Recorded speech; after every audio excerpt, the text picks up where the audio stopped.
Hello, everybody. Welcome. We are what we do. Excellence is not an act, but a habit, said Aristotle 2,500 years ago. Successful people are those with successful habits, said Tracy. Today, I'm going to give you an overview of 7 habits for highly effective students at Masai School who are at Masai School on the way to become a competent software developer. My name is Yogesh Bhatt. I'm a co-founder and senior vice president at Masai School. I come with over 25 years of corporate experience in the field of consulting and training and development. At Masai School, I lead the Softskills curriculum, wherein which we build holistically the competencies of our students. Masai School is a transformation in education, wherein which you learn to earn pay when you get hired. It's a 21st century coding school, career-focused coding school. We are on a mission to find untapped or underutilized talent and get them skilled most demanding roles. 3 things that we focus on at Masai School: building industry-relevant skill, pay nothing until you're hired, and a holistic development. That's been the core 3 pillars at Masai School. So today, what are we going to do here, friends? I'm going to take you an overview of 7 habits of highly effective students at Masai School. Me and my team at Masai School had this great privilege of observing the students right from the admission process to onboarding, through the curriculum of 30 weeks, placement, interview, and in their careers. And I had this great opportunity of interviewing thousands of students and watching hundreds of students going through these courses. This is what our observation and our understanding, and also a lot of study that is being done. I'm going to share with you all 7 habits of highly effective students at Masai School. While this is a specific study done at Masai School student, but it is universally applicable because most of the students would share a similar kind of a path. The study has been said that more than 40% of the actions people transform or performed each day weren't actually decisions, but habits. Decisions decide destiny, habits decides destiny. So the question to ask is, what is a habit? And habit is a beautiful intersection of 3 things: knowledge, what to do; skill, how to do; and desire is a want to do. For any habit to form, you need all 3 components very effectively. There are many individuals who have the knowledge and skill, but they don't have a desire to do a habit. So what happens is they kick off it for a couple of days, and then there is no desire to do. May it be a dieting or exercising or a reading a simple thing like a book. I know what book to read. I also have a skill to read, but unfortunately, I don't have a desire to develop the knowledge base, so I give up. So for any habit to form, the 3 intersections are very important: the knowledge, the skills, and the desire. The more closer these Venn diagrams are, the better is the habit formation. So let me take you through, basis our observation and our discussion, what are the 7 habits of highly effective students at Masai School. Habit number 1, it is the effort focus. Habit number 2 is the marathon mindset. Habit number 3, it's the deliberate practice these students do at Masai School. Habit number 4, it's all about being proactive, a very critical trait that we will explain to you in a little moment. Time management and productivity, extremely important if you want to become highly effective student. Habit number 6, it's all about perseverance and resilience, 2 sides of the coin. You'll see that interesting a tango that takes place between perseverance and resilience. Habit number 7 is self-discipline. What I'm going to do in the next 15-20 minutes or so, I'm going to take you through each of these habits and gives you an overview of each of these habits. In reality, at Masai School, we make the students understand them, take them through the entire gamut of why, what, and how framework of each of these habits. As someone said it beautifully, success doesn't come from what you do occasionally, it comes from what you do consistently. Consistency is the key to build habits. True to anything in life, isn't it? Whether you want to be good at music, or you want to build that six-pack app, or you want to have that fitness, or you want to run that marathon. Consistency is the key. It doesn't come from doing it occasionally. So let's deep dive into the 7 habits of highly effective students at Masai School. I want to start with habit number 1. The habit number 1 is the effort focus. And in fact, it is our core philosophy at Masai School.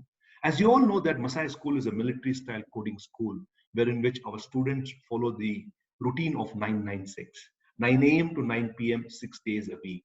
All of them sign up a Masai School code of conduct. For us, effort is paramount.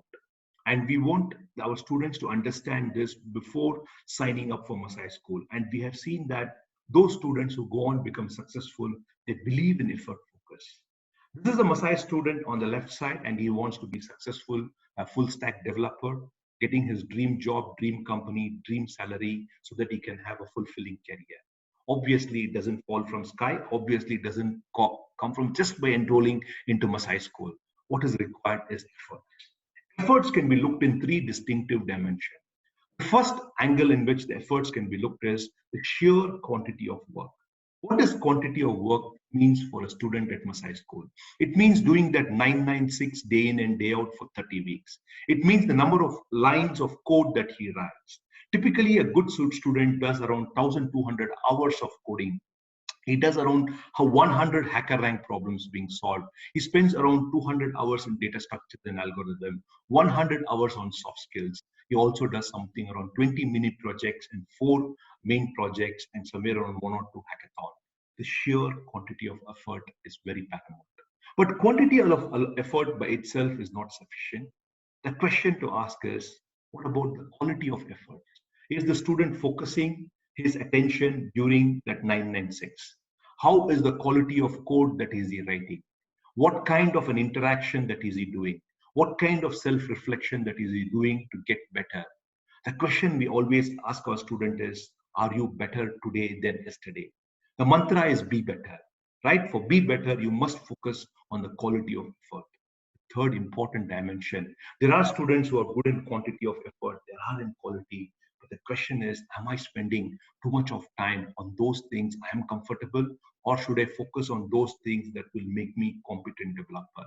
A direction of effort. How much time am I spending on front-end engineering? How much time am I spending on back-end engineering? How much time am I spending on data structures and algorithm?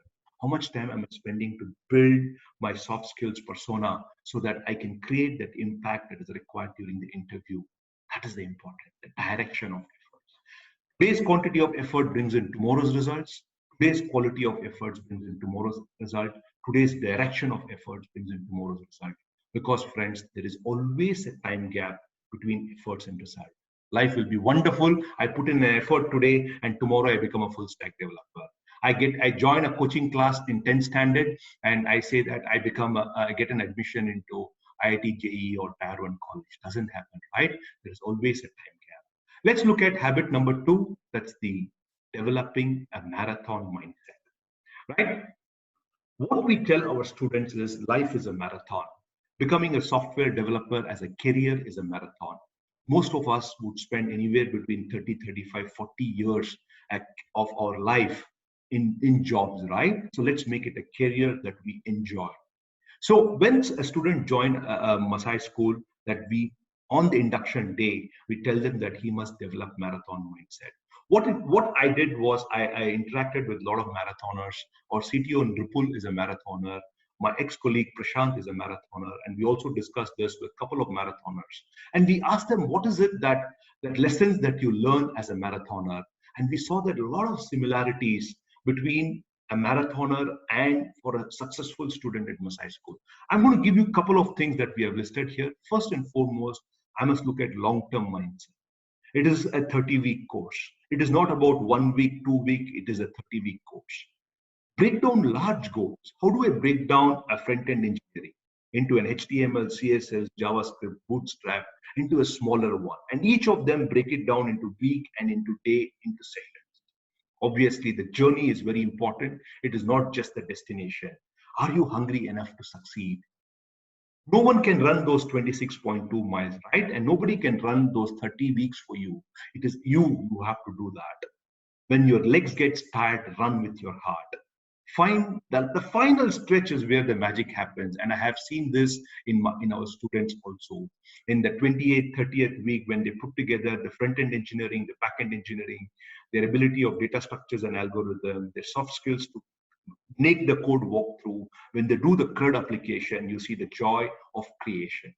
It doesn't matter, friends, where you're coming from. All that matters is where you are going. That is what we keep telling. It doesn't matter. As you know that in Masai School, we are one of the most diverse and an inclusive school. Our eligibility criteria is only 12 standard for the application. Yeah, a threshold level of math and logic is required, but we don't stop if you are from a commerce background or a non-tech background or non-computer science background. In fact, many of our successful students are non-computer science background. They have been civil engineers, we have had a BCom graduate and also a BA student. Let's look at habit number 3, deliberate practice. This is the mantra in Masai School, and our students keep hearing about it because we firmly believe in a mastery-based concept.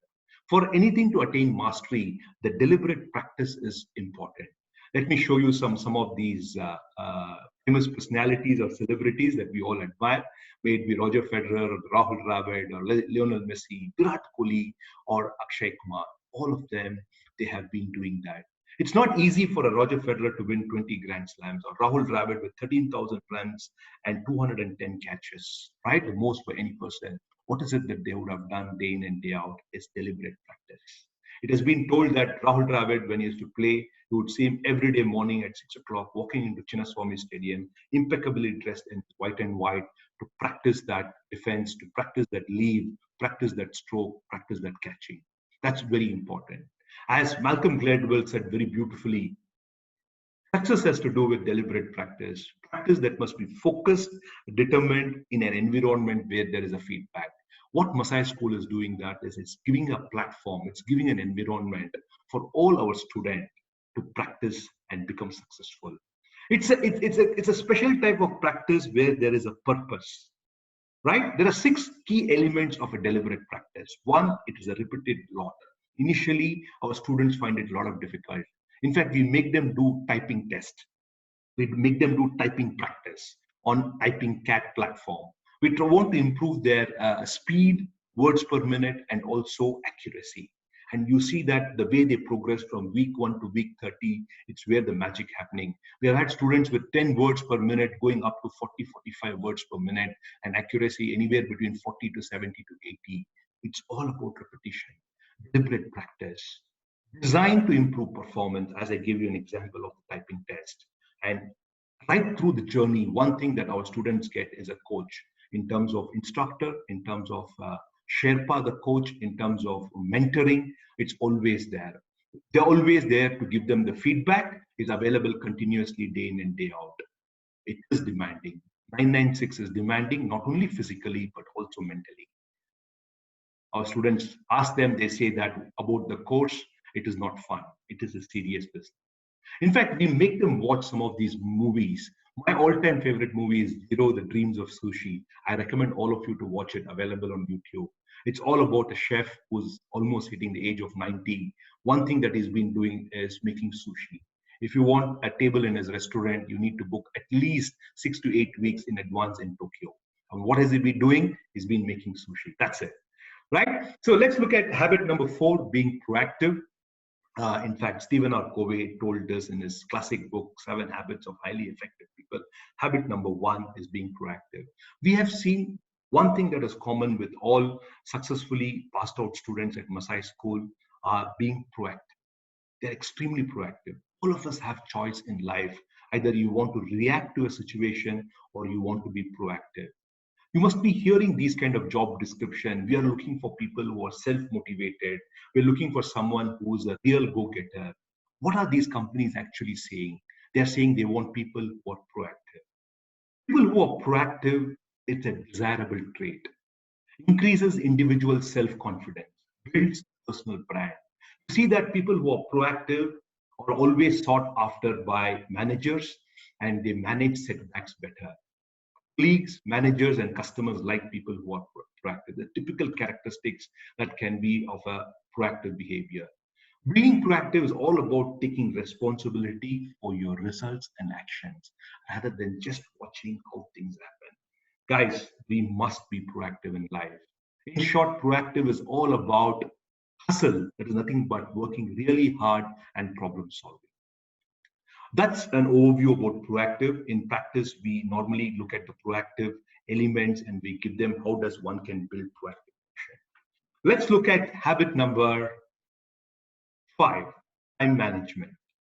Time management and productivity are very closely linked. As someone said it very beautifully, time is ultimate democracy. That means the rich and the poor, the young and the old, the male and the female, all have 24 hours a day.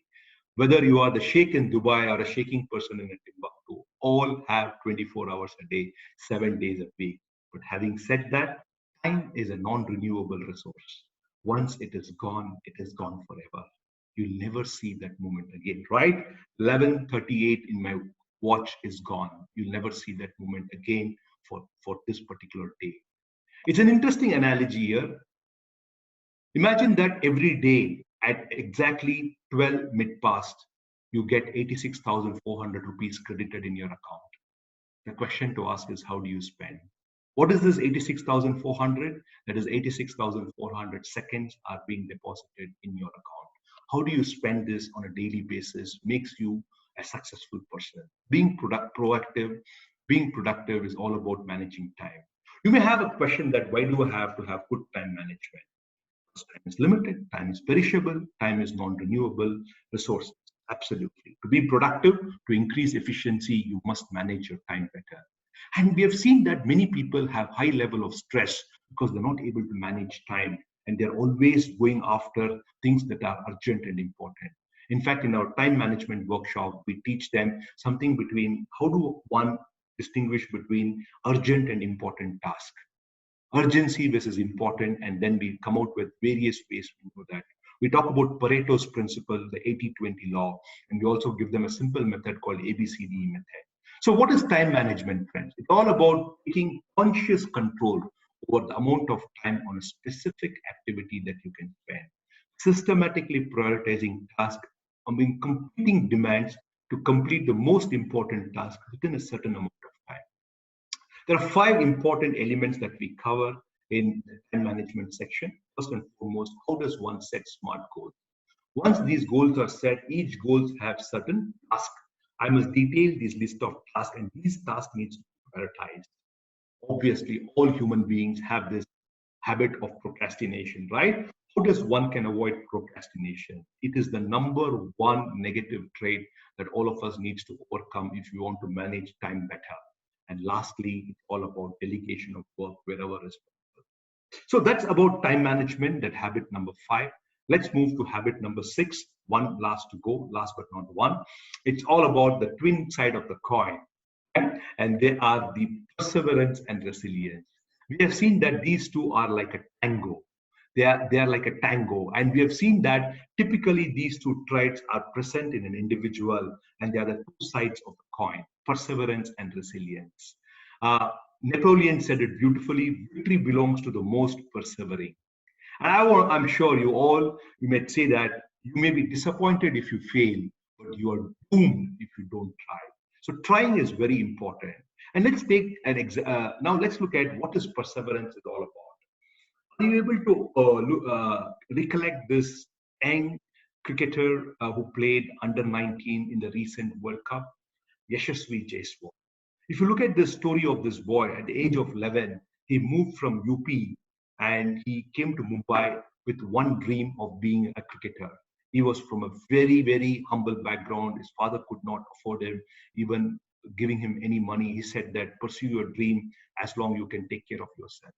He lived for 4 to 5 years in the Azad Maidan ground along with some of the club tent people. He used to sell pani puri in the ground to make sure that he can survive himself, and went on to become get selected for under 19 team, and I'm sure he's going to play IPL and for the Indian cricket team. Also, this is his story. What is perseverance is all about, friends. It is doing despite of difficulty or hardship. Do you think it was a walk in the park for Yashasvi Jaiswal? No, it was all about difficulty and hardship. He shares a story wherein which he was thrown out of the tent because two of the members fought in the tent, and one of the guys said that no more will take care of this boy. He threw him out of the tent. He had to sleep outside. Keep going and not giving up his perseverance.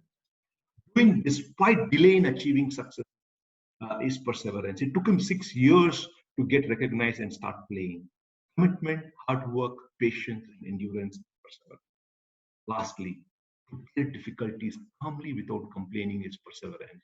The human tendency is to start blaming others, right? Keeping calm is very important trait if you want to be good at perseverance. Never give up on what you really wanted to do, friends. The person with a big dream is more powerful than one with all facts. I want all of you boys and girls should dream big. Dreams are very important because that is what helps you to stay perseverant. Okay? My favorite quote is from Jack Ma, who said that never give up. Today is hard, tomorrow will be worst, but day after tomorrow will be sunshine, said Jack Ma. Right? So, other side of the coin, resilience goes as a tango. So let's look at why resilience has become very much a necessity today. The first reason why it is important is all of us, are certain to face failures and adversities. And this particular thing is more so common in the VUCA world. What is VUCA? Volatile, uncertain, complex, and ambiguous world it has become. I talked to our parents, our world was much, much more calmer. Today, every day has become VUCA, right? And level of resistance is only going up. There's a resistance at every level. And if you want to have progress in life, resilience is important. So what is this resilience is all about? Resilience is the ability, is the quality, it's an ineffable quality, a trait, a tendency, or a capacity to bounce back from adversity. Resilience is not about avoiding adversity. It is the capacity or the tendency or the mindset an individual has to bounce back from adversity. Players go through that, isn't it? They have a very bad tour of Australia. Just before that, he was in the top ranks, and suddenly he has a very bad tour. How does a batsman come back from a very bad tour? It is all about being resilient. Maybe one over is being hit very badly. How does he come back very strongly in the next over? It's all about this particular trait about resilience. But having said that, resilience is a very, very complex topic. And many people say that it is a very complicated concept. The good news is resilience is a skill, and as you know that all skills are learnable, but it requires that kind of deliberate practice and mindset. So you can build resilience. The question is, what is the consequence if you don't have resilience? You will not solve problems because you will fail and you will give up very easily. You may not take risk because of this. I would rather play it safe. There is a tendency to blame self, or there is a tendency to blame external factors. And always in the state of anxious, uneasy, nervousness, concerned, because he is not comfortable with failures.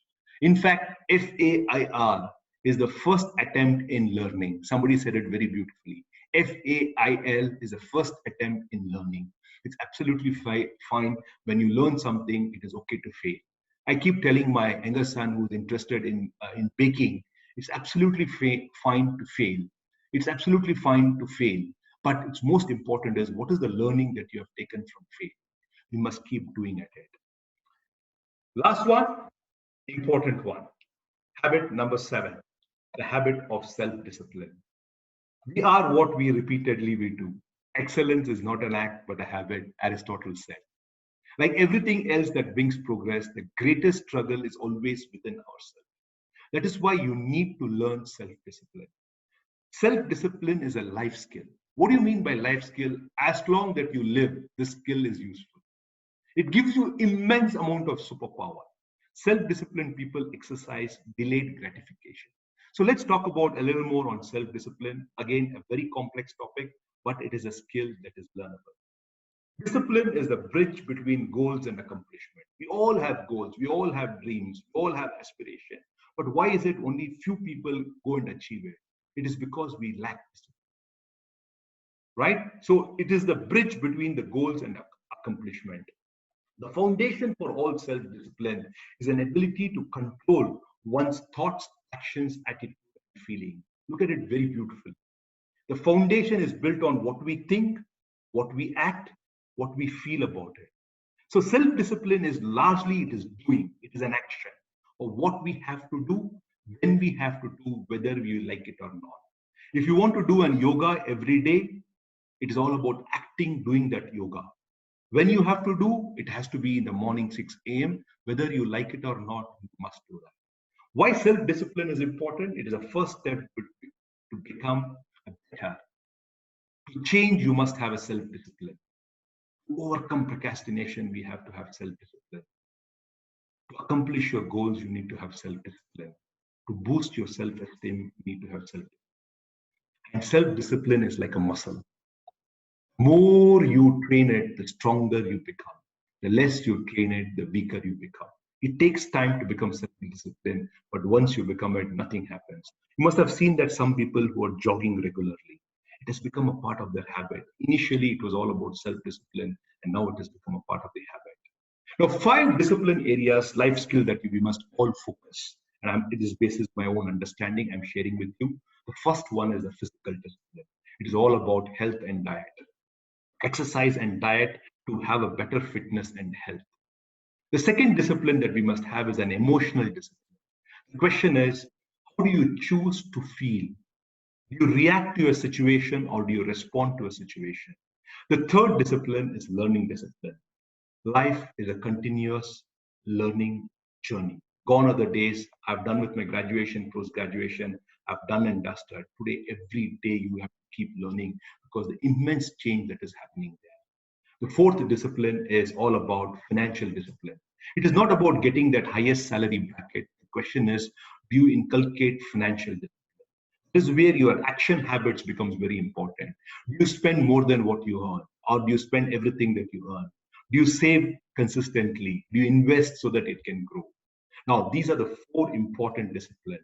All this is possible only through consistent, continuous effort in the right quantity, in the right quality, and in the right direction. Friends, now we have looked at the 7 habits of highly effective students at Masai School. We started with the habit number 1, that was all about effort focus. Habit number 2, it is all about deliberate practice. Habit number 3 is marathon mindset. Then we moved on, we looked at habit number 4, resilience and perseverance, time management, and self-discipline. All these are important 7 habits of highly effective students at Masai School. I hope you have got an overview. And at Masai School, we run this entire program through an initiative called Skillathon, wherein which we invest 1 hour every day in our students to build these capabilities in the area of skill set, tool set, and mindset, which is an ingredient for a success there. So thank you all so much for this patient listening. Hope that it has been valuable to you. In case if you need any further information around this topic, please feel free to write to admissions@masaischool.com or softskills@masaischool.com.